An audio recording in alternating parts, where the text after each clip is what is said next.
जा रहे हैं।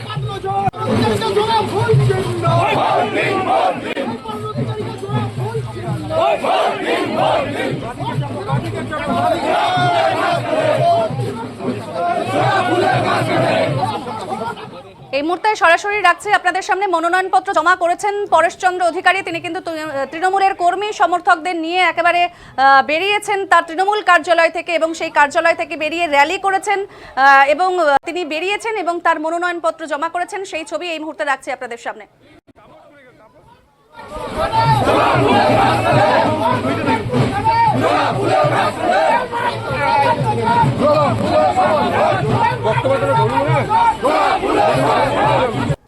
তারা কিন্তু সেখানে সেই কারা কারা যাচ্ছে সেটাই আমরা দেখতে পাচ্ছি।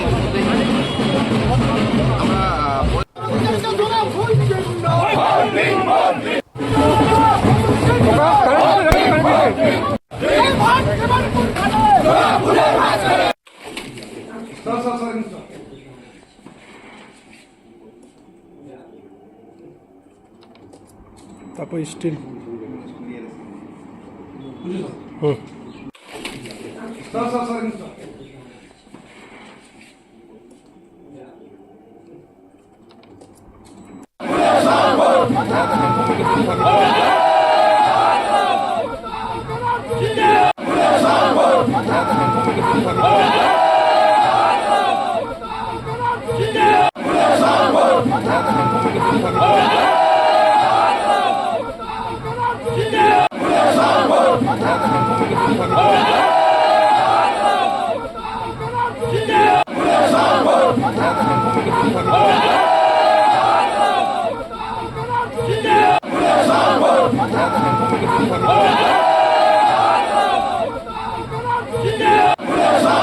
দেখছেন এই মুহূর্তে মেখলিগঞ্জ মহকুমা শাসকের দপ্তরে মনোনয়নপত্র জমা করেছেন পরেশচন্দ্র অধিকারী। বৃহস্পতিবার মেখলিগঞ্জের তৃণমূলের দলীয় কার্যালয় থেকে একটি র্যালি বের করা হয়েছে এবং র্যালিটি মেখলিগঞ্জ পুরসভা শহর পরিক্রমা করেছেন এবং এরপর এদিন পরেশচন্দ্র অধিকারী মনোনয়নপত্র জমা করার পাশাপাশি জেতার বিষয়ে কিন্তু 100% নিশ্চিত তিনি জানিয়েছেন।